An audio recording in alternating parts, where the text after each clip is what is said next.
هما هنا كرة أمامية ومحاولة وعرضية خطيرة وفرصة أمام المرمى يسرى كونان وتقدم أمامية وكرة وخطيرة وفرصة كريستيانو أمام فلاديمير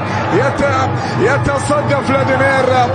والكرة تعود لسلطان الغنام. اصطدمت الكرة وراحت عند العقيدي، يبعد الكرة إلى رمية جانبية لمصلحة الفيحاء. واكيمي والعرضية تلعب بعيدة وطويلة وراسية كريستيانو ومحاولة عرضية من فيكتور رويز والتصويبة من البقعاوي خطيرة جدا، خطيرة من محمد البقعاوي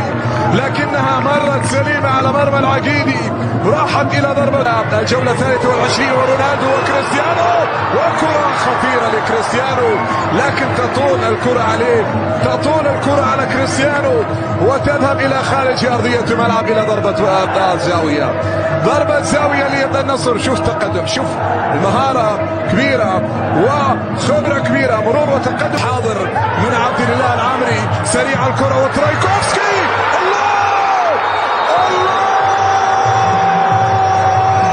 التسلل،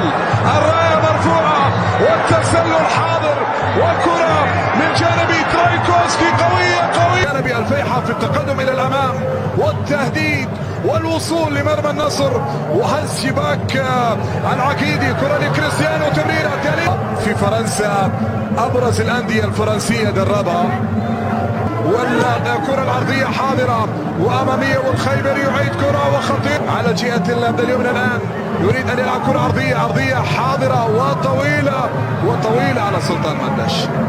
طويلة على سلطان وإلى ضربة مرمى عند نواف العقيدي. وكرة لبندر ناصر عرضية للواكيمي خطيرة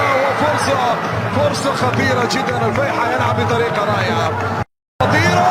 وكرة فيها محاولة تصويب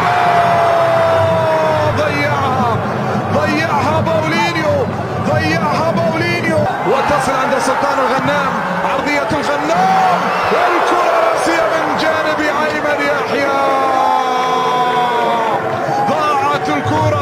ضاعت الكرة ومرت سليم. الفارو غونزاليز إلى عبد الله الخيبري، العرضية حاضرة وكرة خطيرة والتصويب والكرة تضيع وحكم المباراة يشير إلى ركلة جزاء ربما وإلى ضربة زاوية. يعني كانت محاولة تلعب عرضية خطيرة وراسية من كريستيانو أمام ستويكوفيتش، يتدخل ينجح في 30 سنة لكن